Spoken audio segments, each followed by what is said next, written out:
Hey everybody, welcome to episode number 107 of Cameron's Social Podcasts. I'm your host, Cameron Strickland, and today I have with me Julian Fullalove. How are you? Oh, very good. Thank you, Cameron.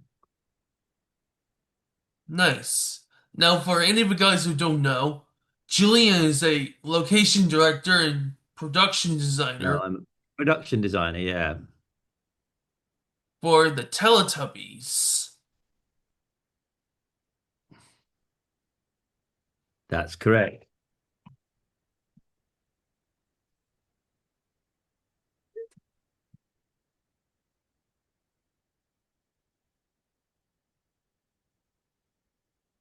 And some of the TV shows and films as well. Yeah, I'm a production designer. I work in a variety of forms.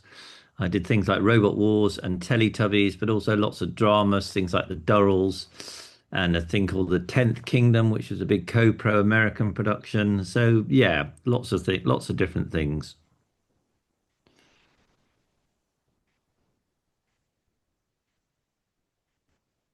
Nice.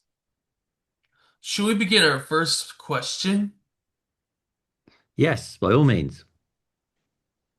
How did you get interested in production design? I went to art school. I did design at art school. I then got a job in the BBC in the special effects department, initially doing prop making. I worked on some things like the Kenny Everett show and the Young Ones, some quite big comedy shows in England. And then I basically graduated into being a designer, so designing sets. I used to do a lot of comedy shows, a lot of when all a lot of things like Robot Wars came out. I was then initially asked to do Teletubbies as a director, directing the inserts, which I did. So I directed quite a lot of the inserts on Teletubbies, and then they asked me to take over as designer on the show. They had another designer in place, but he basically did the initial work, and then I carried on from that point.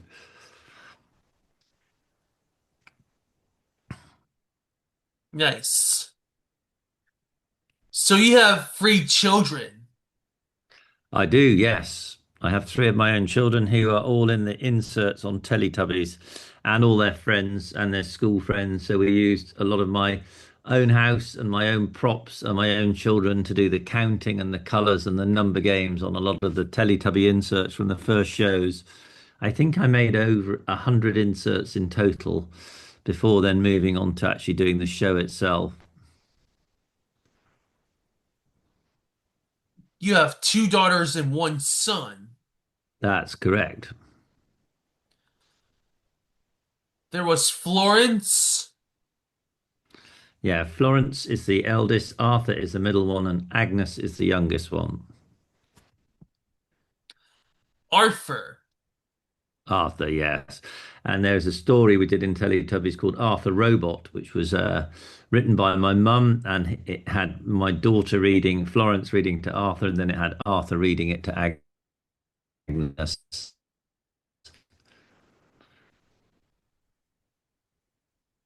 Nice. So Arthur Robot's story was illustrated by your mom. No, I illustrated it. She just wrote it. I did all the pictures and all the drawings in it. I wrote a few books for Teletubbies just to have reading stories that just seemed quite fun at the time. After we did all the counting and colours and numbers in Teletubbies, I then went on to do the Arthur Robot story, and we did one other story, I think. Dusty Daisy, I think it was called. Yeah, they were quite experimental, really. We weren't really sure what would work in front of camera and what wouldn't.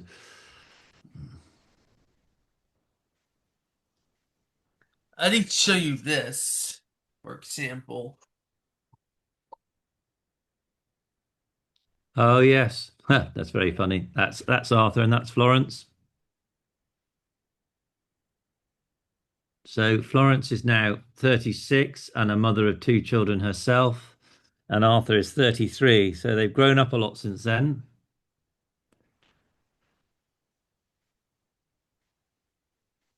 And I did show you your daughter. your other daughter, Agnes. Yeah,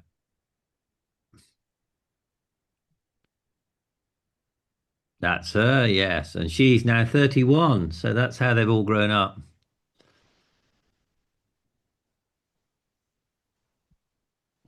That's a very nice picture, Cameron. Where'd you get that from? A frame? Was it a frame grab on the insert?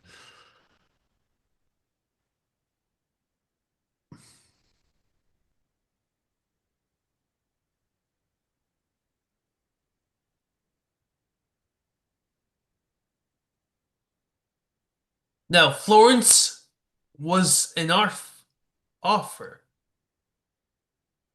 Yeah. Florence read to Arthur to start with, and then Arthur read it to Agnes at the end. But Arthur was too young to actually read, so he just memorized it.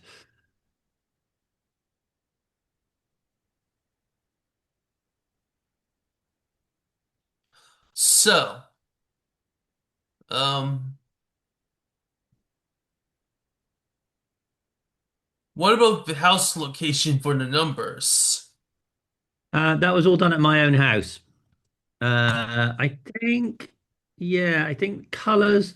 I think we did use I think they used the Christian broadcasting services. We did some stuff in the garden there. I think we did a bit of colors, but yeah, the house for the numbers was my own house where we did letters through the letterbox and dustbins from the door.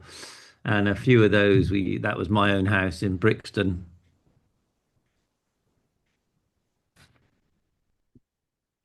I just want to show you something.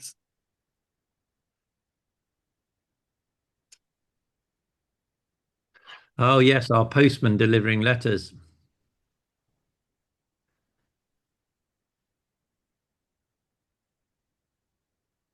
Yeah, that's our old house in Brixton. I don't name the actress. With the real postman, yeah, not an actor at all. We had the real postman do it. We had the real bin men doing it. Yeah, we had the milkman coming along with milk bottles. So yeah, it all helped tell the story.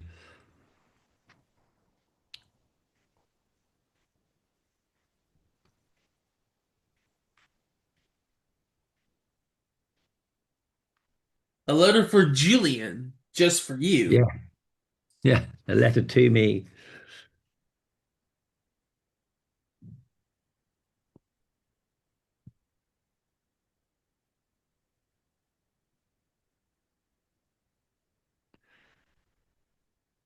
Oh, it's great you tracked all that down, Cameron. It's been a long time since I've seen it. Sure was.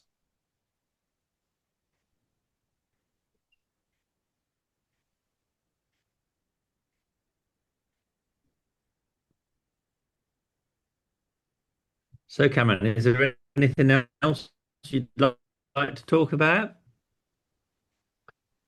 But behind the scenes of the Teletubbies.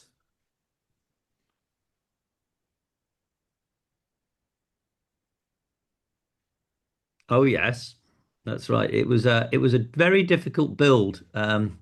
It was in a field in Stratford on Avon, and I think Ragdoll themselves had only done Tots TV and Rosie and Jim, which was a lot easier to work with because the Tots TV only had a very small cottage they lived in, and Rosie and Jim was just a canal boat. And I think Teletubbies was a huge set because the characters were so big. So they were nearly Tipsy um, was nearly 3 meters tall. So the set was enormous, about sort of 80 foot across, and it was dug into the ground to try and hide it from passers-by. It went below the water table, so there was lots of flooding issues. There were lots of structural issues because it was a very scratch built set. We tried to do it like scenery, but it was very hard to build. The water trumpets would bring lots of water up with them when they came out the ground. The landscaping didn't really work. They were supposed to be able to walk up the dome and get in the top, but it was too steep for them. A lot of the grass died off, so we had to astroturf a lot more of it than we wanted. We were trying to do it with all real grass. And the idea of it, we filmed outside when the weather was nice and inside when the weather wasn't. So it was a lit set from the start, and all areas were live. And then all the production facilities were just outside that little row of hills. And the umbrella was the windmill was real. That got folded away every night, so that we were trying to keep the whole place quite secret. It was fine when we started filming it because obviously Teletubbies wasn't very well known, but after it got going, it became absolutely famous, that site. People were, desperately trying to come along and see it. So now they filled the hole in the ground in. You can still see it on Google Maps. If you look at Wimpstone in Stratford-on-Avon, you'll see a circle in the ground saying position of the original Teletubbies. So yeah, it was fun. It was nice. It was a lovely summer that we were building it all. So it was a very nice play. We used to try and play golf balls and get them in the hole on the top of the dome.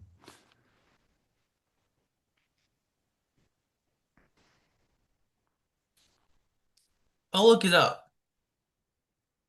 Yeah, yeah, Wimpstone. Yeah, you'll find it. It comes up on the maps. It says this is the site of the original Teletubbies Zone.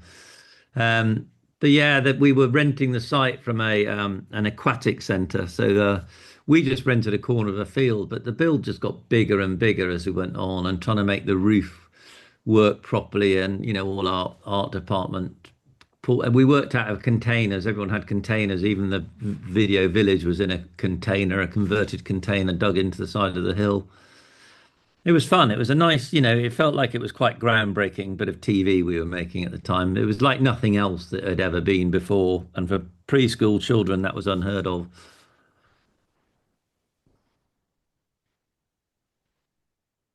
So, do you have behind the scenes footage or photos of the Teletubbies?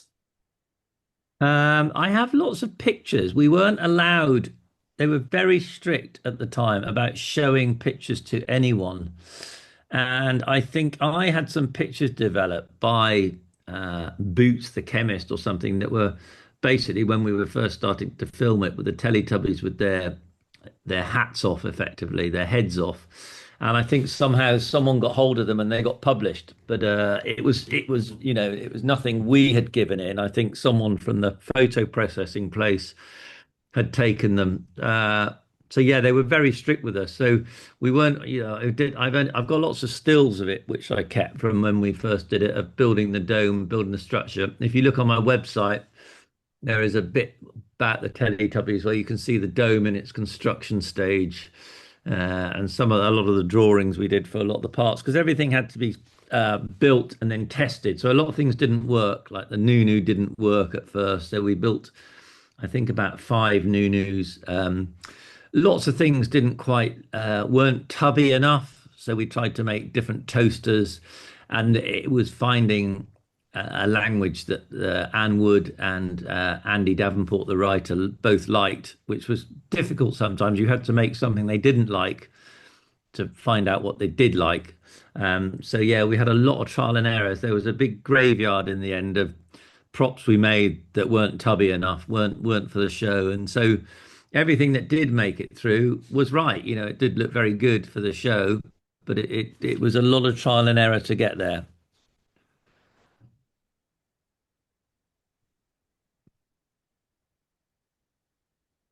And do you have a favorite episode of the Teletubbies? No, they follow a pattern, Cameron, that they were very each show was broken down into title sequence, which ran for, I mean, a 20-minute show, you only had to make 5 minutes of new material. So you'd have a title sequence, you'd have a dance number, you'd have the insert, and then the insert was repeated again, again, again. And then you'd have new material, and then you'd have a closing sequence. So yeah, you only had to generate 5 minutes a day. I mean, we made over 550 episodes. I can't remember the exact number, but it became a bit of a sausage factory to keep that sort of level of production up. Poor old Andy was writing his heart out in his little caravan on the site. And each new episode was some very simple gags, visual gags of I'm a lion, I'm a lion, I'm a bear, and just little funny things that went along. And then you'd go to a dance scene, or you'd go to an insert. So it made 20 minutes of TV was made up with only 5 minutes of new material. So we spent quite a lot of the first few weeks just doing dance numbers, doing sequences, doing windmill turning. So there was lots of stuff you could cut to. So, and no, I wouldn't say I had a particularly favorite episode. I liked some of my inserts more than others. I mean, I loved the Arthur reading to Agnes and Agnes reading to Arthur and Arthur reading to Agnes for lots of reasons because they're my own children. But no, I think all the episodes were, equally strong. I don't particularly have a favorite.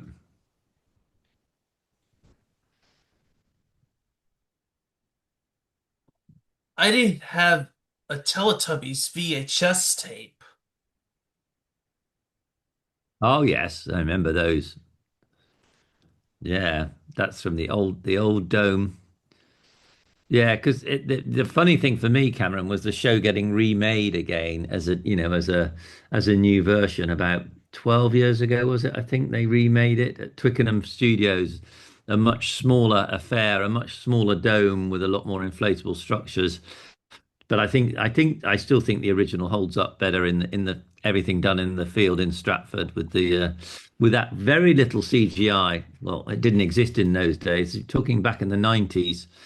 I think 95 we started making it. No, 93. Yeah, I mean it was a long time ago. And um it was to work on, Not I haven't done anything like that before or since. So I did enjoy it.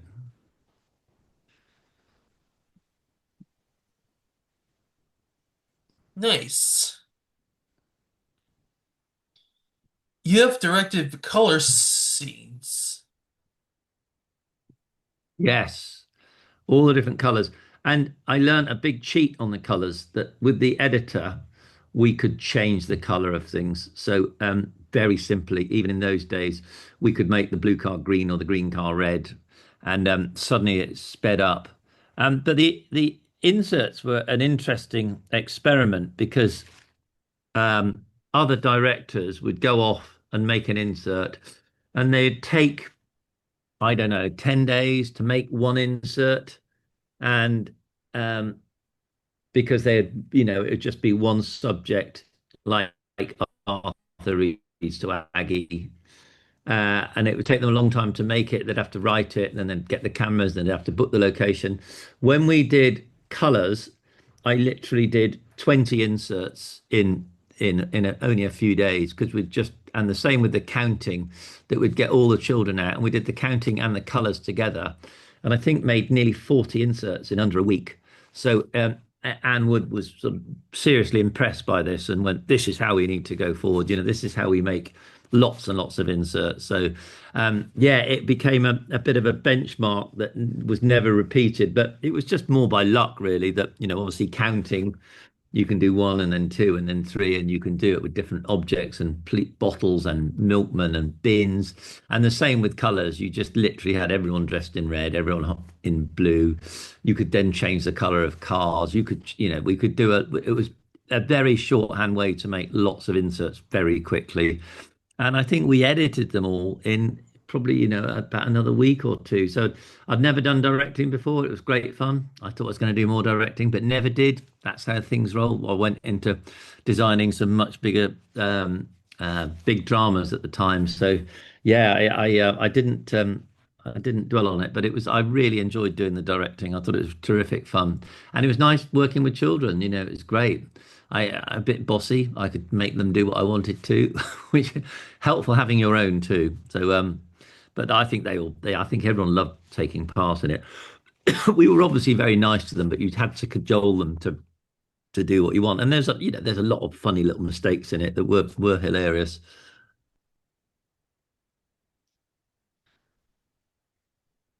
Nice. Well, Julian, thank you so much for your time. Cameron, no, it's really nice to talk to you, and I wish you luck with your podcasts. They sound very interesting, and you're obviously a complete fan of Teletubbies, which is nice to always meet someone who is good. And well done on finding the inserts of my children, which I haven't seen for a long time.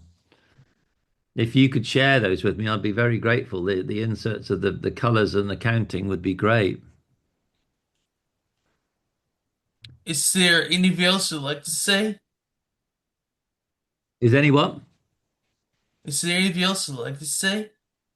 No, no, that's it. It's been very nice to chat to you, Cameron. It was a a show of its time. I'd never worked on anything like it before or since. It was very visionary of Anne Wood and Andy Davenport, the writer. I don't think anyone expected it to be as big as it became. It was a preschool program, and no one kind of really thought preschool programs would attract that much attention. But I think a combination of the fact it was hugely successful with preschool children, but also the rave culture part, really helped that people coming back from clubs at 6 in the morning would be turning on Teletubbies and just, having this chill out period watching this very tranquil TV show that was mainly about sounds and noises and colors. So yeah, no, it was, hats off. It was very good. I'm very glad to be a part of it. So yeah, I say I ended up directing and being the production designer in the end. So happy days. And I'm, in my approaching retirement now, and I was a young man when I did that. So it's nice to look back on it. Nice. Stay tuned. Okay, Cameron. Well, nice to meet you. And if you could send me anything, I'd be very glad. And I wish you luck with everything. Stay tuned for more guests coming up. Until next time. Peace. Bye.